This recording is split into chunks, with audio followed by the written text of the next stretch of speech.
Radio est live. Bonjour Jean. Bonjour Adolphe. Ravi de t'accueillir sur notre stand lors de l'événement Business Expo à Amiens. Merci de m'accueillir. Merci à toi d'être présent. On est donc sur le stand de Imminence et d'Immersive RH. Et donc on est là pour rencontrer un petit peu, découvrir ton histoire professionnelle. Donc tu es Jean Fauquet et donc gérant de la société Label Bay. Est-ce que tu peux te présenter ? Oui, tout à fait. Donc j'ai créé la société il y a 13 ans, un peu plus de 13 ans maintenant, tout seul au départ. Maintenant je suis co-gérant, j'ai un associé sur Label Bay et également on a créé une deuxième filiale pour le secteur professionnel LBP Menuiserie. Où là du coup c'est Label Bay Pro, j'ai un deuxième associé. Un mot sur l'activité de Label Bay ? Ouais, Label Bay on est un petit 20 collaborateurs, il y a un petit peu plus de 11 poseurs. On recrute actuellement et du coup on fait tout ce qui est menuiserie, fermeture en fait de la maison, fenêtres, volets, pergola, storban, portail, et puis Label Bay Pro, LBP, c'est le même genre d'activité mais pour les professionnels, plus sur les appels d'offres, etc.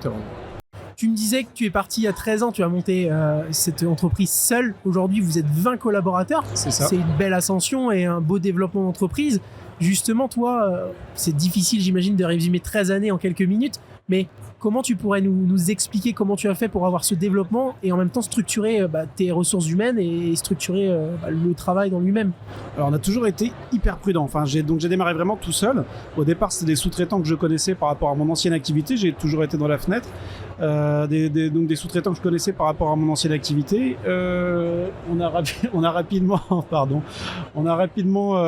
je me suis rapidement associé avec un poseur en fait, un chef d'équipe qui du coup il s'occupait de toute la partie technique, de manière à vraiment moi me consacrer à la partie commerciale et à la partie administrative sur la boîte. Et après c'était une évolution en fait qui a été toujours régulière, une évolution à 2 chiffres tous les ans, mais régulière. On s'est jamais enflammé, on n'a jamais recruté 10 personnes d'un coup, ça a toujours été recruter 1 à 2 personnes par an, et puis on a évolué tous les ans jusqu'à arriver à quasiment 20 personnes, et puis un chiffre d'affaires maintenant assez conséquent, et on est très content de l'évolution de la boîte. Bon, la prudence semble être le maître mot alors par rapport à ton développement. C'est ça. Justement, passer de 0 à 20 salariés, j'imagine que ça change beaucoup de choses. Quelles sont les difficultés aujourd'hui que tu peux rencontrer ?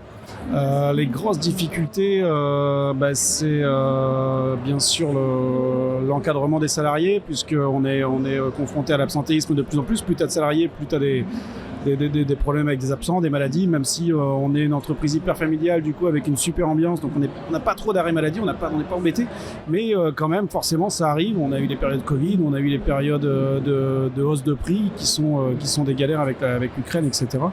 Donc des difficultés on en rencontre tout le temps, et il faut réussir à les parer. C'est loin d'être évident, mais c'est un challenge quotidien en fait, on relève des problèmes tout le temps.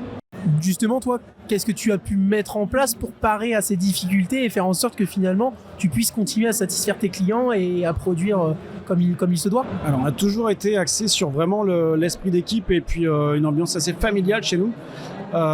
Et sur la formation, on est vraiment attaché à faire vraiment des chantiers de grande qualité. Donc nos poseurs sont vraiment formés à notre façon de travailler.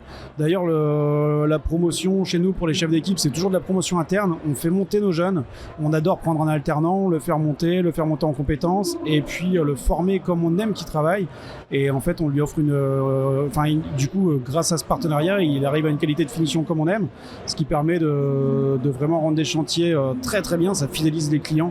On a des très très bons chantiers, des très très bons retours clients en fait. Ce qui est hyper intéressant ce que tu dis, si je peux un peu aller un peu au-delà de ça, c'est que finalement tu associes dans ce que tu dis la satisfaction client à la formation des collaborateurs et au fait de les faire monter comme il se doit en compétences, c'est ça ? Oui, tout à fait. En fait, on a vraiment à cœur que nos collaborateurs ils soient proches des clients, qu'ils soient responsabilisés, et qu'en fait ils prennent leur part du gâteau dans la réussite, j'ai envie de dire, qu'ils se sentent valorisés aussi.